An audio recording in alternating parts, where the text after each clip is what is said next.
السلام علیکم۔ کہانی گھر میں خوش آمدید۔ میری آج کی کہانی کا نام ہے فلیٹ نمبر 104۔ تو چلیں شروع کرتے ہیں۔ میں اچھا بھلا فیصل آباد کی ایک مل میں بطور چیف آفیسر کام کر رہا تھا کہ کچھ ناگزیر حالات کی وجہ سے مالکوں کو وہ مل اچانک بند کرنا پڑی۔ بس پھر میں تھا اور میری بے روزگاری تھی۔ سونے پہ سہاگا یہ کہ چند ماہ پہلے میری شادی ہوئی تھی۔ ان حالات میں بے روزگاری اور بھی تکلیف دیتی ہے۔ وہ تو اللہ کا شکر تھا کہ گھر ابا کی پینشن سے چل رہا تھا، مگر اب حقیقت تو یہی تھی کہ میں اچھی خاصی تعلیم حاصل کرنے کے باوجود باپ کا بوجھ بانٹنے کے بجائے بے روزگاری کے باعث ان پہ بوجھ بننا بیٹھا تھا۔ اور پھر انہی تکلیف دہ دنوں میں میرا ایک بہت اچھا بچپن کا دوست جاوید مجھ سے ملنے لاہور آیا تھا، جو وہاں اسٹیل مل میں ملازم تھا۔ جاوید بھی فیصل آباد ہی کا رہنے والا تھا، مگر ہمیں روزگار اسے جو لاہور لے گیا تو پھر وہ لاہور کا ہی ہو گیا۔ کہتے ہیں جو لاہور کا پانی ایک بار پی لے پھر اس کا دل کہیں مشکل سے ہی لگتا ہے۔ جاوید نے مجھے بتایا تھا کہ آج کل اس کی مل میں ملازمت کے لیے کچھ اسامیاں خالی ہیں۔ مجھے بھی کوشش کرنا چاہیے۔ بس پھر جاوید کے مشورے پہ میں نے اللہ کا نام لے کر وہاں رابطہ کیا تھا، تو خدا کی قدرت مجھے وہاں بھی چیف مینیجر کی پوسٹ مل گئی اور تنخواہ بھی پہلے سے دگنی تھی۔ یوں اللہ کے کرم سے میرے تمام مسائل حل ہونے کا سامان ہو گیا، سوائے ایک مسئلے کے جو رہائش کا تھا۔ شروع کے چند ہفتے تو میں جاوید کے ساتھ اس کے فلیٹ میں مقیم رہا جو لاہور میں ریگل چوک پر واقع تھا، لیکن اب جب کہ مجھے نوکری مل گئی تھی اور پتہ نہیں کب تک کے لیے اللہ تعالیٰ نے میرا رزق لاہور میں اتارا تھا، میرے لیے گھر والوں کو لاہور بلانا ضروری ہو گیا تھا، کیونکہ میری ماں اور بیوی کے فون پہ فون آنے لگے تھے۔ ویسے بھی میں آخر کتنے دنوں تک جاوید کے در پر پڑا رہتا، تو میں نے اپنے لیے ایک مناسب سے 2 کمروں کے گھر کی تلاش شروع کر دی تھی۔ لیکن اصل میں تو میں یہی چاہتا تھا کہ مجھے اسی بلڈنگ میں کوئی فلیٹ مل جائے۔ یہاں جاوید رہتا تھا کیونکہ وہ علاقہ بہت اچھا تھا، ایک طرف مال روڈ اور دوسری طرف ہال روڈ کا باروک علاقہ تھا، اور ابھی چونکہ میرے پاس اپنی سواری نہیں تھی تو یہاں سے لوکل سواری ملنا بھی آسان تھا۔ دوسرا یہ کہ جاوید کی فیملی سے ہمارے اچھے تعلقات تھے، اسی لیے اماں اور میری بیوی ایمن کا دل بھی لگ جاتا۔ لیکن افسوس کی بات یہ تھی کہ اس 6 منزلہ بلڈنگ میں میرے لیے کوئی فلیٹ خالی نہ تھا۔ ایک رات میں اور جاوید بلڈنگ کی چھت پر ٹہلتے ہوئے اسی رہائش کے مسئلے کے بارے میں بات کر رہے تھے۔ جاوید اصرار کر رہا تھا کہ میں اپنے گھر والوں کو فی الحال اسی کے فلیٹ میں بلا لوں، اور پھر جب مجھے کرائے پر مکان مل جائے تب میں وہاں شفٹ ہو جاؤں، مگر میں اس بات پر راضی نہ تھا۔ مجھ پر جاوید کے پہلے ہی بہت احسانات تھے، اب میں مزید اسے تکلیف دینا نہیں چاہتا تھا۔ بے شک جاوید کا فلیٹ 4 کمروں پر مشتمل تھا، مگر اس کے ماں باپ، بیوی، 3 بچے اور ایک چھوٹا بھائی اس کے ساتھ رہتا تھا۔ 4 کمروں میں پہلے ہی 8 افراد رہ رہے تھے، اوپر سے میں بھی اپنے گھر والوں کے ساتھ ان پہ مسلط ہو جاتا۔ چنانچہ یہ بات باعث نکتہ چینی ہوئی۔ کل قریب کے چند پراپرٹی ڈیلروں سے مل کر اس مسئلے کا کوئی حل نکالا جائے۔ ہم یہی باتیں کرتے کرتے نیچے آ رہے تھے کہ اچانک میری نظر 6ویں فلور کے فلیٹ نمبر 104 پر پڑی، جس کے باہر تالا لگا تھا۔ پہلے بھی کئی بار یہ چھت پر آتے جاتے میں نے دیکھا تھا، لیکن اب میرے دل میں یہ خیال آیا تو میں نے جاوید سے پوچھا، یار جاوید یہ فلیٹ خالی ہے کیا؟ جاوید نے جواب دیا، خالی ہی سمجھ لو۔ کیا مطلب؟ میں نے پھر پوچھا۔ مطلب یہ کہ اس فلیٹ کے مالکان دوسرے مکان میں رہتے ہیں۔ جاوید نے وضاحت کی، اتنا اچھا فلیٹ ہونے کے باوجود وہ دوسری جگہ کیوں رہتے ہیں؟ میں نے حیرانگی سے پوچھا۔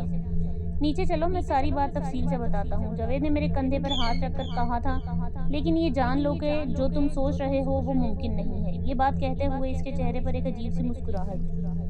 رات کا کھانا کھانے کے بعد سب چائے پی رہے تھے کہ جاوید نے بات شروع کی اور اپنی والدہ کو مخاطب کر کے کہا، اماں حارث کو فلیٹ نمبر 104 کی کہانی سنائیں، اسے سمجھائیں بھی، یہ وہ فلیٹ کرائے پر لینے کی سوچ رہا ہے۔ تب اماں بولیں، توبہ کرو توبہ، وہاں رہنے کی سوچنا بھی مت، کوئی کرایہ دار وہاں 2 دن سے زیادہ نہ ٹک سکا۔ وہاں کیا ہے یہ تو اللہ جانے، وہ بھاگنے والا کرایہ دار۔ مگر ساری بلڈنگ میں یہ بات مشہور ہے کہ وہاں مریم کی روح رہتی ہے۔ مریم کون ہے؟ میں نے حیران ہو کر اماں سے پوچھا تھا۔ مریم اس فلیٹ کی مالک صدیقی صاحب کی بیٹی تھی۔ اللہ ایسی اولاد کسی کو نہ دے، شکل کی بہت ہی معصوم لیکن اندر سے پوری گھنی۔ عین شادی سے 1 رات پہلے کمبخت نے فلیٹ کی بالکنی سے کود کر جان دے دی تھی۔ بھلا بتاؤ، اگر ماں باپ کے کہنے پہ شادی نہیں کرنی تھی تو پہلے ہی انکار کر دیتی، یوں شادی والے دن تو ان کو ذلیل نہ کرواتی۔ سب کہتے ہیں کہ کسی سے اس کا چکر تھا، اسی وجہ سے وہ شادی کرنا نہیں چاہتی تھی۔ ماں باپ بیچارے تو صدمے اور شرمندگی سے ختم ہی ہو گئے، شرم کی وجہ سے انہوں نے یہ فلیٹ ہی چھوڑ دیا، مگر اس کمبخت نے تو ماں باپ کو تکلیف دینے کی قسم کھا رکھی ہے، کسی کرایہ دار کو بھی یہاں ٹکنے ہی نہیں دیتی، اسی لیے تو پچھلے 10 سال سے یہ فلیٹ خالی ہے۔ 10 سال سے یہ فلیٹ خالی ہے اور اس حادثے کو کتنے سال ہو گئے ہیں؟ میرے سوال کے جواب میں جاوید کی والدہ بولی 19 سال ہو گئے ہیں بیٹا۔ 1993 میں مریم نے اس فلیٹ سے کود کر خودکشی کی تھی۔ 19 سال، میں حیران ہوا۔ اتنے سالوں سے یہ فلیٹ خالی ہی ہے؟ اب تو میرے دل میں اس فلیٹ میں رہائش کے ساتھ ساتھ اس کا راز جاننے کی خواہش بھی پیدا ہوگی۔ بچپن میں بھی میں نے اور جاوید نے شرارت ہی شرارت میں آصف کے حوالے سے پھیلی ایک دو کہانیوں سے پردہ ہٹایا تھا۔ میں نے فیصلہ کیا تھا کہ صبح جاوید سے کہوں گا کہ وہ کسی بھی طرح مجھے یہ فلیٹ کرائے پر دلوا دے۔ اگلے دن میری بات سن کر جاوید بھڑک ہی اٹھا۔ حارث، اب ہم وہ 8ویں 9ویں کے ٹین ایج لڑکے نہیں ہیں جو محض دل لگی کے لیے ایسی حرکتیں کرتے تھے۔ میں اب ایسا کچھ نہیں کرنے والا اور نہ تم کو کرنے دوں گا۔ اگر خدا نہ خواستہ تمہیں کچھ ہو گیا تو میں تمہارے گھر والوں کو کیا جواب دوں گا؟ اپنا چہرہ بھی نہ دکھا پاؤں گا۔ جاوید بہت جذباتی ہو گیا تھا۔ آخر کو دوست تھا میرا اور سچا دوست کبھی بھی دوست کی جان خطرے میں نہیں ڈالتا۔ قصہ مختصر، آخر کار میرے بہت زیادہ سمجھانے اور اصرار کے بعد وہ اس بات پر راضی ہوا تھا کہ میں وہ فلیٹ کرائے پر لینے اور گھر والوں کو بلانے سے پہلے آزمائشی طور پر ایک آدھ ہفتہ فلیٹ میں گزاروں گا کہ آصف والی ان باتوں پر کوئی سچائی ہے یا نہیں۔ اس فلیٹ والے معاملے میں میرا اپنا خیال یہ تھا کہ کیونکہ مریم والا حادثہ اس بلڈنگ میں رہنے والے زیادہ تر لوگوں نے اپنی آنکھوں سے دیکھا تھا، اس لیے وہ ان کے شعور میں بیٹھ گیا تھا۔ تو جب بھی کوئی نیا کرایہ دار اس فلیٹ میں آتا تو یہاں کے مقیم کسی نہ کسی طرح اس حادثے کی خبر ان تک پہنچا دیتے جو اس کے دماغ میں بیٹھ جاتی، اور ہماری آنکھیں تو دیکھتی ہی وہ ہیں جو ہمارا دماغ دکھانا چاہتا ہے۔ چنانچہ میرے اس تجربے سے دو فائدے ہوں گے۔ ایک تو یہ کہ فلیٹ پر لگا آصف زدہ کا لیبل اتر جائے گا، دوسرا میرا رہائش کا مسئلہ حل ہو جائے گا۔ اگلے 2 دنوں تک جاوید نے بلڈنگ کے نگران سے بات کر کے مجھے اس فلیٹ میں رہنے کی اجازت دلوانے کے ساتھ ہی کسی مزدور سے کہہ کر فلیٹ کی صفائی کروا دی تھی۔ اس کے علاوہ ایک بیڈ، ایک صوفہ، 2 کرسیاں بھی وہاں رکھوا دی تھی۔ میرے لیے اتنا ہی کافی تھا۔ اب مسئلہ یہ تھا کہ فلیٹ میں جاوید تو میرے ساتھ رہنا چاہتا تھا مگر میں نے منع کر دیا کیونکہ اس طرح میں اپنا خوف دور کرنا چاہتا تھا۔ یہ فلیٹ جاوید کے فلیٹ ہی کی طرح کشادہ اور ہوادار تھا۔ 4 کمرے تھے، 3 بیڈ روم، 1 ڈائننگ روم، بڑا سا کچن، درمیان میں بڑا سا لاؤنج تھا۔ تینوں بیڈ روم کے ساتھ اٹیچ باتھ بھی تھا۔ جس بیڈ روم میں جاوید نے میرا بیڈ رکھا تھا اس والے کمرے میں ایک بڑی سی بالکنی تھی۔ میں اس کمرے میں گیا تھا تو مجھے اچانک ایک ٹھنڈ کا احساس ہوا تھا، لیکن میں نے اس بات پر کوئی خاص توجہ نہیں دی تھی اور اپنے بیڈ والے کمرے میں آ کر لیٹ گیا۔ رات کا نہ جانے کون سا پہر تھا جب اچانک میری آنکھ کھل گئی تھی۔ کچھ دیر تک تو مجھے یہ سمجھ ہی نہیں آیا تھا کہ میں کہاں ہوں۔ پھر آہستہ آہستہ میرے حواس بحال ہوئے تو مجھے اپنے جاگنے کی وجہ سمجھ ہی نہ آئی۔ میں نے موبائل پر ٹائم دیکھا تو رات کے تقریباً 12 بجنے والے تھے کہ اچانک مجھے پہلے نسوانی ہنسی سنائی دی، پھر چوڑیوں کی کھنک اور پھر کمرے میں ہر طرف مہندی کی خوشبو پھیل گئی۔ ساتھ ہی نسوانی ہنسی کی آوازوں میں اضافہ ہوتا گیا۔ یوں لگ رہا تھا جیسے گھر میں بہت سی لڑکیاں ہنس رہی ہوں اور سرگوشیوں میں باتیں کر رہی ہوں، مگر پھر اچانک ایک زوردار چیخ بلند ہوئی اور ہر طرف سناٹا چھا گیا۔ اس چیخ میں اتنا درد اور کرب تھا کہ میں پوری جان سے لرز گیا۔ اس کے بعد تو میں فجر کی اذانوں تک مختلف قرآنی آیات کا ورد کرتا رہا اور پھر اذان کی آواز تک ماحول پر چھائی یہ وحشت ختم ہو گئی۔ میں فجر کی نماز پڑھ کر اس بیلکنی والے کمرے میں آ گیا۔ وہ کافی بڑی بیلکنی تھی۔ میں نے بلندی سے نیچے دیکھا تو ایک خوف سا پیدا ہوا۔ میں فجر کی نماز پڑھ کر اس بیلکنی والے کمرے میں آ گیا۔ وہ کافی بڑی بیلکنی تھی۔ میں نے بلندی سے نیچے دیکھا تو ایک خوف سا پیدا ہوا اور ساتھ ہی یہ خیال بھی آیا تھا کہ اس چھٹی منزل سے نیچے گرنے کے بعد اس لڑکی کا کیا حال ہوا ہوگا، کتنی تکلیف ہوئی ہوگی اسے۔ اس انجان لڑکی کے لیے میرے دل میں ہمدردی اور افسوس امٹ آیا تھا۔ صبح 7 بجتے ہی جاوید مجھے ناشتے کے لیے لینے آ گیا تھا۔ لگتا تھا وہ ساری رات نہیں سویا۔ مجھے ہنستا مسکراتا دیکھ کر اس کے چہرے پر ایک مسکراہٹ آ گئی۔ یار تو ٹھیک ہے نا؟ اس نے جیسے مجھے ٹٹولتے ہوئے پوچھا۔ ہاں بالکل ٹھیک، فٹ فاٹ دیکھ لے، میں نے ہنس کر گھومتے ہوئے کہا تھا۔ تو وہ بھی ہنستے ہوئے میرا ہاتھ پکڑ کر مجھے نیچے لے گیا۔ ناشتے کی ٹیبل پر سب گھر والوں نے مجھ سے کرید کر گزری ہوئی رات کے بارے میں پوچھا تھا، مگر میں نے کسی کو کچھ بھی نہیں بتایا۔ اور پھر میری طرف سے مکمل تسلی کرنے کے بعد جاوید بولا تھا، یار ہو سکتا ہے تمہاری یہ بات ٹھیک ہو کہ ہم لوگوں نے اس حادثے کو اپنی آنکھوں سے دیکھا تھا اور کیونکہ مریم ہم سب میں پلی بڑھی تھی اس لیے وہ ہمارے ذہن سے نہیں نکلتی۔ صرف 19 سال کی تھی وہ، اتنی کم عمری میں اتنی تکلیف دہ موت۔ چھٹی منزل کتنی بلند ہے، اوپر سے نیچے دیکھو تو ڈر لگتا ہے۔ اس بیچاری کی تو فوراً موت واقعہ ہو گئی ہوگی۔ میں نے دکھ بھرے لہجے میں سوال کیا تھا۔ ہاں فوراً ہی، مگر پھر بھی ہم اسے ہاسپٹل لے کر گئے تھے۔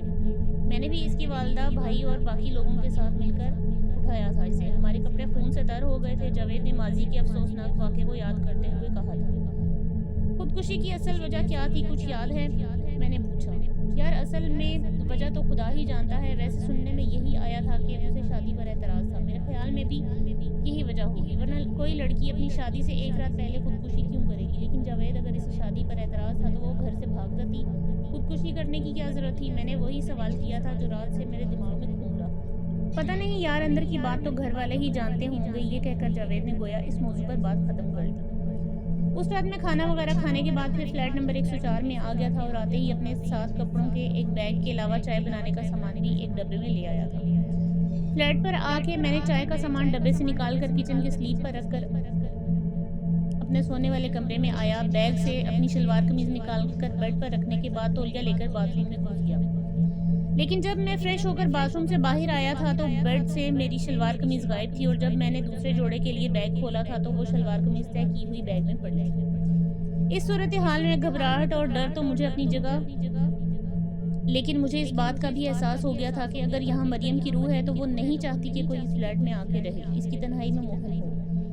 میں نے خاموشی سے کپڑے بدلے تھے اور عشاء کی نماز پڑھنے لگا تھا۔ نماز کے بعد میں نے دعا میں اللہ سے مدد اور حفاظت کی التجا کی، اور پھر نہ جانے کیوں اور کیا سوچ کر میں نے جائے نماز پر بیٹھے بیٹھے کہا تھا، مریم میں یہاں تمہیں تنگ کرنے نہیں آیا، تمہاری تنہائی میں مخل ہونے نہیں آیا۔ میں تو ایک پردیسی ہوں جو چاہتا ہے کہ اپنے گھر والوں کو اپنے پاس بلا سکے، اس کے علاوہ میرا کوئی ارادہ نہیں ہے۔ اگر تم ایسا نہیں چاہتی تو میں چلا جاؤں گا۔ میں مریم کے اندیکھے وجود سے مخاطب ہونے کے بعد کچن میں چائے بنانے کے لیے گیا تو کیا دیکھتا ہوں کہ کچھ دیر پہلے میں نے چائے کا جو سامان سلیپ پر رکھا تھا وہ بھی شلوار قمیض کی طرح اب بڑے سلیقے سے ڈبے میں دوبارہ رکھا جا چکا تھا۔ اب تو مجھے پکا یقین ہو گیا تھا کہ مریم نہیں چاہتی کہ میں یہاں رہوں۔ مریم تم ناراض نہ ہو، میں صبح اس فلیٹ سے چلا جاؤں گا، لیکن تم یہ مت سمجھنا کہ میں ڈر گیا ہوں، ایسا نہیں ہے۔ میں مسلمان ہوں اور جانتا ہوں کہ انسان کے جسم کی موت ہوتی ہے مگر روح زندہ رہتی ہے۔ میں صرف اسی وجہ سے جا رہا ہوں کیونکہ یہ تمہارا گھر ہے اور مجھے تمہاری مرضی کے بغیر یہاں رہنے کا کوئی حق نہیں۔ میں نے ایک بار پھر مریم کے اندیکھے وجود کو مخاطب کر کے کہا تھا اور چائے بنا کر اپنے بیڈ روم میں آ گیا تھا۔ گزشتہ رات کی طرح تقریباً 12 بجے میری آنکھ کھل گئی تھی۔ کمرہ مہندی کی خوشبو سے مہک رہا تھا، چوڑیوں کی کھنک اور لڑکیوں کے ہنسنے کی آوازیں آ رہی تھیں، دبی دبی سرگوشیاں ہو رہی تھیں۔ پھر انہی سرگوشیوں میں ایک آواز بلند ہوئی تھی، مریم دیکھو بارات آ گئی ہے۔ اور پھر مجھے قدموں کی چاپ اور چوڑیوں کی کھنک سنائی دی تھی۔ پھر ایک سفید ہالہ سا بلکنی سے کمرے کی طرف بھاگتا دکھائی دیا۔ میں دبے پاؤں اس کے پیچھے چل پڑا۔ آج میں خوفزدہ نہیں تھا، بلکہ ذہنی طور پر ہر صورتحال کے لیے پوری طرح تیار تھا۔ وہ سفید ہالہ بالکنی کے پاس جا کر کھڑا ہو گیا تھا۔ پھر اچانک جھٹکا سا لگا اور چیخ بلند ہوئی، اور پھر خاموشی، مگر آج اس خاموشی میں ہلکی ہلکی سسکیوں کی آواز آ رہی تھی۔ میں نے ادھر ادھر دیکھا تو کونے میں کوئی سفید لباس میں ملبوس اپنا سر گھٹنوں میں رکھے رو رہا تھا۔ مریم، میرے ہونٹوں سے ہلکی سی آواز آئی۔ اس لڑکی نے سر اٹھا کر دیکھا۔ اتنا معصوم اور حسین چہرہ میں نے آج تک نہیں دیکھا تھا۔ اس کی بڑی بڑی آنسوؤں سے بھری آنکھوں میں میری طرف بڑی امید سے دیکھ رہی تھی۔ خدا کے لیے مجھے اس درد سے بچائیں، اس نے اپنے دونوں ہاتھ جوڑ کر کہا تھا جو مہندی سے سجے ہوئے تھے۔ میں کیسے تمہیں اس درد سے بچا سکتا ہوں؟ یہ درد تو تم نے خود اپنے لیے چنا ہے، میں نے افسوس بھرے لہجے میں کہا تھا۔ اس کی تڑپ، اس کی تکلیف دیکھ کر مجھے سچ میں بہت دکھ ہوا تھا۔ یہ کیسی محبت تھی تمہاری جس نے تمہیں مر کر بھی سکون نہ لینے دیا؟ محبت تو زندگی ہوتی ہے مگر تمہیں محبت تو موت بن کر ملی۔ اسی وقت دور کسی مسجد سے فجر کی اذان بلند ہوئی۔ مریم نے اپنے آنسو صاف کیے تھے اور اٹھ کر میرے سامنے آ کر بولی، میں کل آپ کو آپ کے سوال کا جواب دوں گی، آپ وعدہ کریں کہ مجھے اس درد سے نجات دلوائیں گے۔ اس کی آواز اور آنکھوں میں سارے جہاں کا درد تھا۔ لیکن میں تو کل واپس جا رہا ہوں، میں نے جواب دیا تھا۔ نہیں، آپ مت جائیں، خدا کے لیے آپ مت جائیں، مجھے اس درد، اس اذیت اور اس ذلت سے چھٹکارا دلائیں جس میں 19 سال سے قید ہوں۔ اس نے روتے ہوئے التجا کی تھی اور پھر نظروں سے غائب ہو گئی۔ اگلے دن میں نے جاوید سے پوچھا تھا کہ اس کے پاس مریم کی کوئی تصویر ہے تو وہ اپنی بڑی بہن کی شادی والے البم لے آیا جس میں مریم کی گروپ والی تصویر موجود تھی، وہی معصوم چہرہ، وہی بڑی بڑی آنکھیں جنہیں رات میں نے دیکھا تھا۔ میں نے جاوید سے کہا، یار میں فلیٹ کو مکمل سیٹ کر کے اگلے اتوار کو گھر والوں کو لانا چاہتا ہوں، تم بلڈنگ کے نگران کے ذریعے مالکان نے کرائے سے بات کر لو۔ بلڈنگ کے نگران کو جب پتا چلا تھا کہ میں 2 راتیں وہاں گزارنے کے باوجود بھی وہ فلیٹ کرائے پر لینا چاہتا ہوں تو پہلے وہ بہت حیران ہوا تھا۔ آپ جتنا کرایہ دیں گے ہم لے لیں گے۔ یوں تقریباً 15,000 کرائے کا فلیٹ صرف 8,000 روپے مجھے مل گیا۔ میری تو جیسے لاٹری نکل آئی۔ میں نے گھر فون کر کے ایمن کو فلیٹ ملنے کی خوشخبری سنا دی تھی اور کہا تھا میں اگلے اتوار کو لینے آ رہا ہوں، پیکنگ کر لو۔ میرا سارا دن فلیٹ کی صفائی اور ضروری سامان کی خریداری میں لگ گیا۔ جاوید کی بیوی اور اماں بھی میرے ساتھ فلیٹ سیٹ کرنے میں لگی رہی، مگر وہ کچھ خوف زدہ تھیں۔ اماں جی تو مجھے فلیٹ میں قرآنی آیات پڑھنے اور قرآن خوانی کروانے کا بار بار بول رہی تھی، لیکن میں نیک کام اپنی والدہ کی آمد پر کرانا چاہتا تھا۔ اس رات بھی میں رات کا کھانا جاوید کی طرف کھا کر ہی فلیٹ پر آیا تھا، اس لیے عشاء کی نماز پڑھ کر میں چائے وغیرہ لینے کے بعد لیپ ٹاپ پر آفس کا ایک نہایت ضروری کام کرنے میں مصروف ہو گیا۔ اور پھر کام کرتے کرتے مجھے وقت کا احساس ہی نہیں ہوا۔ یہ احساس تب ہوا جب کمرہ مہندی کی خوشبو سے مہک گیا، اور پھر وہی چوڑیوں کی کھنک اور آوازوں کا شور۔ مریم بارات آ گئی کی صدا اور سفید حالے کا بھاگ کر بیلکنی کی طرف جانا۔ اس کے بعد یہ حالہ مکمل مریم کی صورت میں میرے سامنے موجود تھے، جس نے سبز اور پیلا جوڑا پہن رکھا تھا، ہاتھوں میں مہندی اور کلائیوں میں پھولوں کے گجرے موجود تھے۔ نیچے گلی میں بینڈ باجے کی آوازیں آ رہی تھیں۔ اچانک ایک پٹاخہ فضا میں بلند ہوا تھا اور اوپر جا کر 7 رنگ بکھیرتا ہوا پھٹ گیا تھا۔ آج میں مکمل طور پر اس منظر کا حصہ بن چکا تھا۔ مریم محف سے نیچے گلی میں آئی بارات کو دیکھ رہی تھی۔ عین اسی وقت جب ایک اور پٹاخہ فضا میں بلند ہو کر پھٹا تھا، مریم کو جیسے پیچھے سے زور کا جھٹکا لگا تھا اور وہ بیلکنی سے نیچے گر گئی تھی۔ ایک چیخ کے ساتھ سب ختم۔ میں گمسم سا کھڑا رہ گیا۔ کیا ہوا تھا میری سمجھ میں ہی نہیں آیا کہ اچانک میرے پیچھے سے مریم کی آواز آئی۔ مل گیا آپ کو اپنے سوال کا جواب۔ میں نے مڑ کر دیکھا تو اب وہ گزشتہ رات کی طرح سفید لباس میں، ہاتھوں پہ مہندی اور آنکھوں میں آنسو سجائے موجود تھی۔ میں اپنی شادی سے بہت خوش تھی، میں اپنی زندگی سے بھی بہت خوش تھی۔ راحیل میری خالہ کے بیٹے تھے اور آرمی آفیسر تھے۔ میں بچپن سے ہی ان سے منسوب تھی، ہوش سنبھالتے ہی اپنے نام کے ساتھ ان کا نام سنا۔ وہ خود بخود رفتہ رفتہ میرے خوابوں پہ قابض ہو گئے تھے۔ میں ان کے سوا کسی اور کے بارے میں کیسے سوچ سکتی تھی؟ اس رات بارات دیکھتے ہوئے مجھے پیچھے سے کسی نے دھکا دیا تھا۔ میرے پیچھے کون تھا میں نہیں جانتی، مجھے کس نے دھکا دیا تھا میں یہ بھی نہیں جانتی، لیکن میں اتنا جانتی ہوں کہ میں جینا چاہتی تھی۔ میں راحیل کے ساتھ جینا چاہتی تھی، مگر ایسا نہ ہو سکا اور 2 بے رحم ہاتھوں نے موت سے پہلے مجھے مار دیا۔ میری موت کو میرے ماں باپ کے لیے گالی بنا دیا۔ میں انصاف چاہتی ہوں، میں جاننا چاہتی ہوں میرا قاتل کون ہے اور اس نے مجھے کیوں قتل کیا۔ میں یہ بھی چاہتی ہوں کہ سب کو میری موت کی سچائی معلوم ہو، اور اگر سب کو نہیں تو کم از کم میرے گھر والوں کو تو سچائی معلوم ہو۔ میں 19 سال سے ذلت کی جس قید خانے میں ہوں، وہاں سے مجھے رہائی ملے۔ خدا کے لیے آپ میری مدد کریں، میں مر کر بھی بے سکونی کے عذاب میں ہوں، مجھے اس عذاب سے نجات دلائیں۔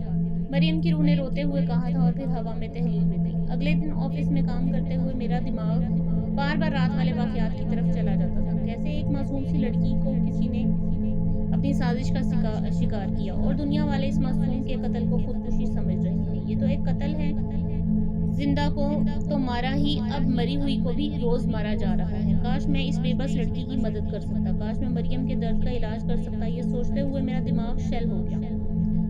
میں نے اپنے ٹیبل کے دراز سے سورہ یاسین نکال کر پڑھنا شروع کر دی۔ میری امی کا ہمیشہ یہ کہنا تھا کہ جب کسی مسئلے کا حل نہ نکلے تو یاسین پڑھو، یہ 100 تالوں کی ایک چابی ہے۔ سورہ یاسین پڑھ کر میں نے اللہ سے مدد کی دعا کی اور چائے منگوا کر پینے لگا۔ چائے پیتے پیتے ہی اچانک میرے ذہن میں خیال آیا کہ مریم کی موت اس کی شادی سے 1 رات پہلے اس کی مہندی والے دن ہوئی تھی۔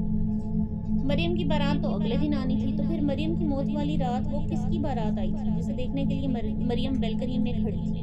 جب یہ سوال کچھ زیادہ ہی میرے دماغ میں گردش کرنے لگا تو میں نے اس سلسلے میں جاوید سے مدد لینے کا فیصلہ کیا۔ یار جاوید، مریم کی موت کس تاریخ کو ہوئی تھی؟ میں نے اس سے پوچھا تھا 4 مارچ کو۔ اس نے سیدھا سا جواب دیا تھا، اور اس کی شادی 5 مارچ کو تھی۔ میں نے دوسرا سوال کیا، ہاں لیکن تم یہ سب کیوں پوچھ رہے ہو؟ جاوید کے لہجے میں حیرت تھی۔ 4 مارچ کی رات کو تمہاری گلی میں کسی کی بارات آئی تھی؟ مریم کی شادی سے 1 دن پہلے کسی کی شادی تھی؟ میں نے اس کی حیرت کو نظر انداز کر کے پوچھا۔ 4 مارچ کو جاوید نے دماغ پر زور دیا۔ ہاں یاد آیا، سامنے بشیر صاحب کی بیٹی کی شادی تھی۔ ہم سب وہاں ہی تو تھے جب چیخ کی آواز آئی تھی اور مریم نیچے گری تھی، مگر تمہیں کیسے پتا چلا کہ اس رات کس کی بارات آئی تھی؟ جاوید نے اپنی بات پوری کرتے ہوئے مزید حیرت سے پوچھا۔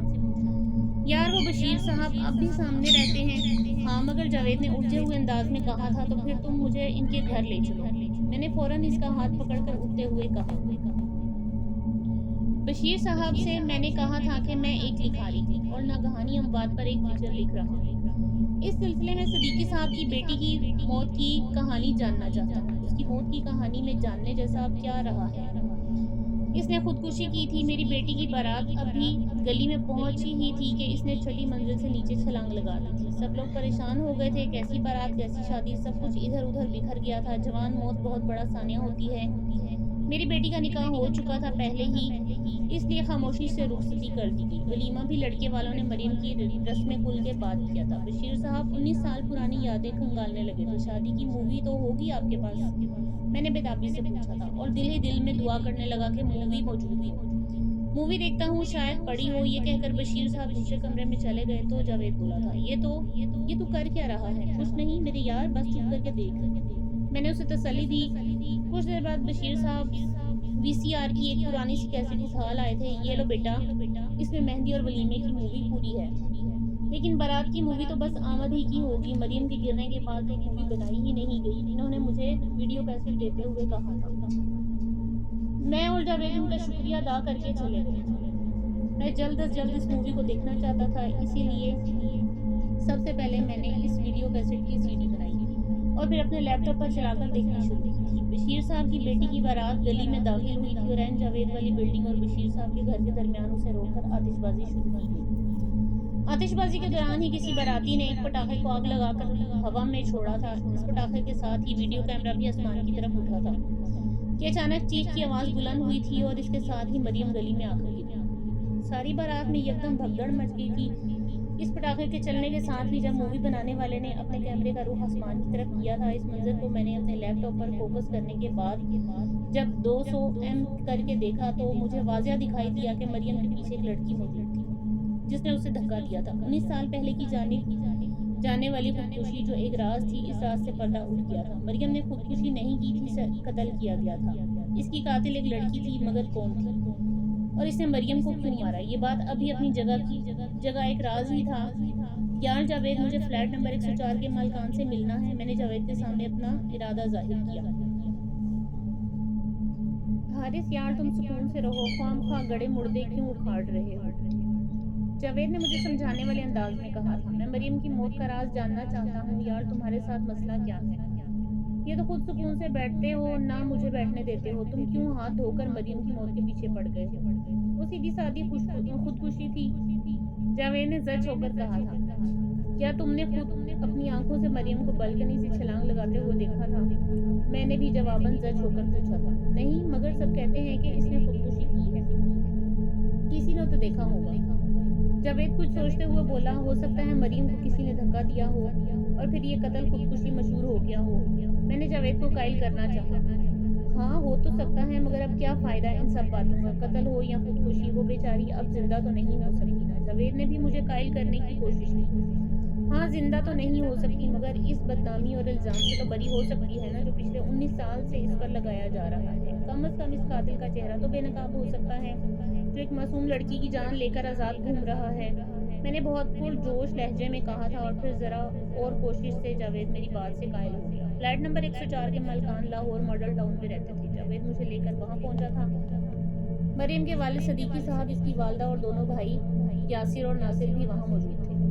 میں نے صدیقی صاحب سے پوچھا تھا، انکل اس دن کیا ہوا تھا؟ میری بات سن کر صدیقی صاحب کی آنکھوں میں آنسو آ گئے تھے۔ مریم میری سب سے پیاری بیٹی تھی۔ ہم 5 بھائیوں کی کوئی بہن نہیں تھی۔ مریم بھی 2 بھائیوں کے بعد پیدا ہوئی تھی۔ وہ خاندان کی پہلی پوتی تھی، سو سب کی لاڈلی، سب کی پیاری تھی۔ وہ بہت معصوم، سیدھی سی، سب کا خیال رکھنے والی تھی۔ معلوم نہیں پھر اچانک کیا ہوا، کب اس کا دل راحیل سے بدل گیا۔ 4 مارچ کی منحوس رات میں کبھی نہیں بھول سکتا۔ رات 10 بجے تک مریم کی مہندی کی رسم ادا ہو رہی تھی۔ ہر طرف ہنسی کی آوازیں تھیں، پورا گھر چوڑیوں کی کھنک سے گونج رہا تھا۔ ہر طرف مہندی کی خوشبو پھیلی ہوئی تھی۔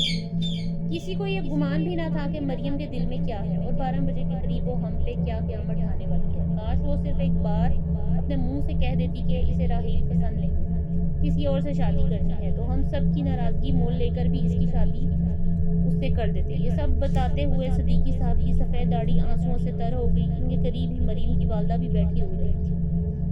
مریم کے بڑے بھائی یاسر نے کہا تھا، وہ کسی گڑیا کی طرح ہمارے ہاتھوں میں کھیلی تھی، سارے گھر میں چہکتی پھرتی تھی۔ وہ مجھ سے پورے 8 سال چھوٹی تھی۔ جب اپنی توتلی زبان میں کہتی، بھیا لے دیں، یہ لے دیں، وہ لے دیں، تب میرا دل چاہتا تھا کہ میں سارے جہاں کی خوشیاں اس کے قدموں میں ڈال دوں۔ بڑی ہو کر تو وہ بالکل پری لگتی تھی۔ مائیوں کے پیلے جوڑے میں نے اسے آخری بار مسکراتے ہوئے دیکھا تھا اور پھر کفن میں لپٹے ہوئے۔ انکل مریم نے آپ سے خود کہا تھا کہ وہ راحیل سے شادی نہیں کرنا چاہتی؟ میں نے پوچھا تھا کاش کہ وہ خود کہتی، مگر اس نے نہیں کہا تھا، یہ تو ماہم نے اس کی موت کے بعد ہمیں بتایا تھا۔ ماہم کون؟ میں نے صدیقی صاحب کی بات کاٹی تھی۔ ماہم میری چھوٹی بیٹی ہے، مریم کی موت کے بعد ماہم کی شادی راحیل سے کرنا پڑی۔ دونوں اس شادی سے خوش نہ تھے، پھر اللہ کا کرنا یہ ہوا کہ شادی کے صرف 1 سال بعد راحیل جو آرمی آفیسر تھا ایک آپریشن کے دوران شہید ہو گیا۔ پھر ہم نے ماہم کی دوسری شادی کر دی، مگر اولاد نہ ہونے کی وجہ سے اسے طلاق ہو گئی۔ آج کل وہ ایک جگہ جاب کر کے زندگی گزار رہی ہے، اس وقت بھی جاب پر گئی ہوئی ہے۔ صدیقی صاحب نے اپنی دکھ بھری کہانی مکمل کی۔ انکل میں آج کل آپ کے فلیٹ 104 میں مقیم ہوں، وہاں سے مجھے مریم کی کچھ ذاتی چیزیں ملی ہیں۔ میں چاہتا ہوں کہ آپ سب فلیٹ نمبر 104 میں آئیں اور وہ چیزیں مجھ سے لے لیں۔ میں نے خود یہاں تک نہیں لا سکتا ہوں۔ اصل بات یہ تھی کہ میں نے صدیقی صاحب کے گھر والوں کو فلیٹ نمبر 104 میں بلانے کے لیے ایک فرضی کہانی سنائی تھی۔ چلو بیٹا ابھی چلتے ہیں۔ صدیقی صاحب بے قرار ہو کر کھڑے ہو گئے تھے۔ نہیں انکل ابھی نہیں، کل شام کو آپ سب فلیٹ پر آئیں اور اپنی چھوٹی بیٹی ماہم کو بھی لے کر آئیں۔ میں نے تاکید کر کے واپس آ گیا تھا۔ یار تم کرنا کیا چاہتے ہو؟ واپسی کے سفر میں جاوید نے پوچھا۔ تم بھی کل شام کو آ کر دیکھ لینا، میں نے یہ کہہ کر بات ختم کر دی۔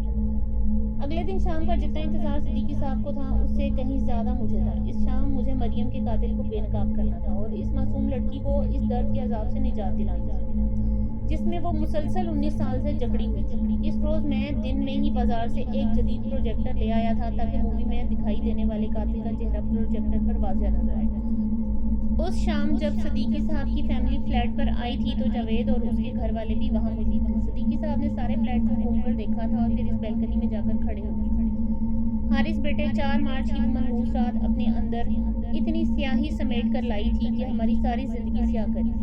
وہ بہت دکھ اور اداسی کے ساتھ بول رہے تھے۔ یہی وہ جگہ تھی جہاں سے مریم نے کود کر جان دے دی تھی۔ صدیقی صاحب کے ساتھ ان کی بیوی، دونوں بیٹے اور چھوٹی بیٹی ماہم بھی آئی تھی جو 30-35 سال کی عورت تھی۔ اس نے کمرے کی دیوار پر پروجیکٹر سیٹ کر کے بشیر صاحب کی بیٹی کی شادی کی مووی لگا دی تھی۔ انکل یہ اس شادی کی مووی ہے جس کی بارات 4 مارچ کی رات مریم کی موت کے وقت آپ کی گلی میں آئی تھی۔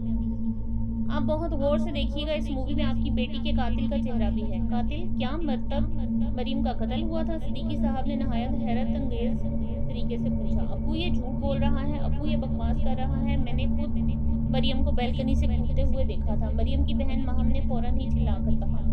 کیا سچ ہے اور کیا جھوٹ ہے یہ ابھی معلوم ہو جائے گا، میں نے بہت رسان سے کہا تھا۔ اسکرین پر پھر وہی تمام مناظر تھے، بارات کی آمد، باراتیوں کا جوش، آتش بازی اور وہ آخری پٹاخہ، اور پھر کیمرے کا پٹاخے کے ساتھ بلند ہونا، اور پھر مریم کے پیچھے قاتل کا مریم کو دھکا دینا، پھر مریم کی چیخ، سب کچھ شیشے کی طرح صاف اور واضح تھا۔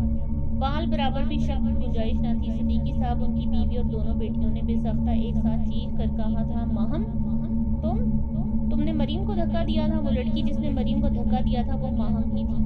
ماہم چند لمحوں تک حیران پریشان بیٹھی رہ گئی تھی اور پھر ہسٹیریا کے مریض کی طرح چلائی تھی، ہاں میں نے دھکا دیا تھا مریم کو، میں نے مارا تھا مریم کو کیونکہ میں راحیل سے شادی کرنا چاہتی تھی۔ مریم تو بچپن ہی سے آپ سب کی آنکھ کا تارا تھی، ہر اچھی چیز مریم کے لیے آتی تھی۔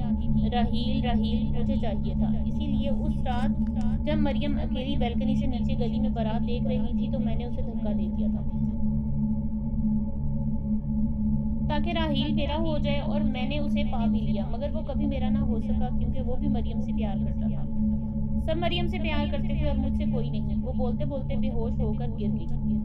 صرف اس کمرے میں ہی نہیں بلکہ پورے فلیٹ میں خاموشی چھا گئی، اور پھر اسی خاموشی کو ایک سسکی نے توڑا تھا۔ ابو جانی، یہ مریم کی پکار تھی۔ اب تو آپ سب جان گئے نا کہ میں نے آپ کی عزت پہ کوئی آنچ نہیں آنے دی تھی، میں نے کسی غیر کے لیے خودکشی نہیں کی تھی، بلکہ مجھے تو مار دیا گیا تھا۔ ہاں یہ میں نہیں جانتی تھی کہ مجھے مارنے والی میری اپنی ہی بہن ہے۔